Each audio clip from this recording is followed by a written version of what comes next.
ChatGPT recently announced GPT 4.0, and we can see some major changes in its interface. In this video, we will look at all the new, as well as existing features in ChatGPT, so without wasting any time, let's get started from the left-hand side. First, you can see the close sidebar option, which simply closes or opens the sidebar. Then we have this icon to open a new chat. If you are in a conversation and want to start a new conversation, you can just click here. You can click on this text also to open a new chat. Now, an important new option here is Explore GPTs. Click here, and you will find many GPTs built to perform specific tasks. They are spread across categories like writing, productivity, research, etc. You can also create your own GPTs by clicking here on Create, but you will need a paid plan. Let's use one of these. Click on anyone and you will see some info and its ratings. Click on Start Chat.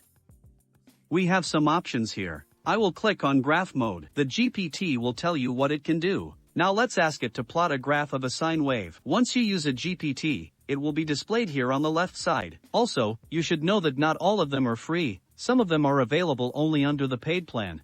As you can see, we have our sine wave over here. Now the only remaining thing on the left side is our chat history. You can access any of your old chats from here. Also, when you are using any custom GPT, you will see options like New Chat, About, Hide from Sidebar, etc. And there's nothing complicated about the purpose of these options. Click here on New Chat to go back to default chat page. Here, you can see the option to upgrade your plan. Click on Temporary Chat, and the amazing thing about this is, this chat will not be saved by ChatGPT or used to improve itself. The normal conversations that you make are all stored and used to improve the model. But, if you don't want that to happen, you can use Temporary Chat. Also, you can use this attachment icon to upload any document or image and then chat about it too. As of now, you have a limited access to it under the free plan, so use it wisely. Click on it, upload any file, and now let's ask, what does the image show?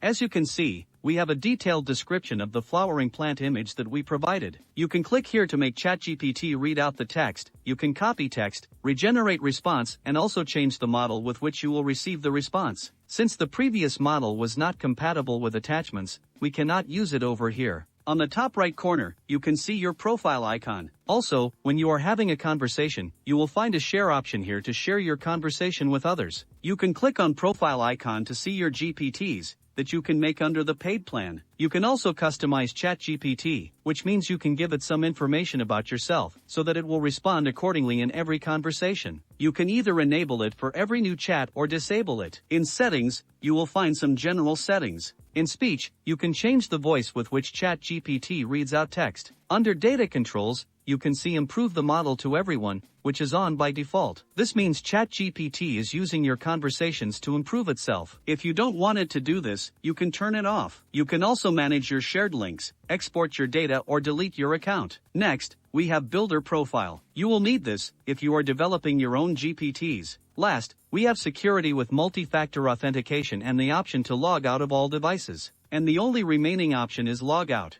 Now, if you want to know about an amazing AI tool that can write SEO-optimized content for your blogs using ChatGPT, then make sure you check out this video over here. If you like this video, then do drop a like and subscribe to my channel for more amazing AI-related content. If you want a video on any specific AI tool, then do drop it in the comments. Thanks for watching.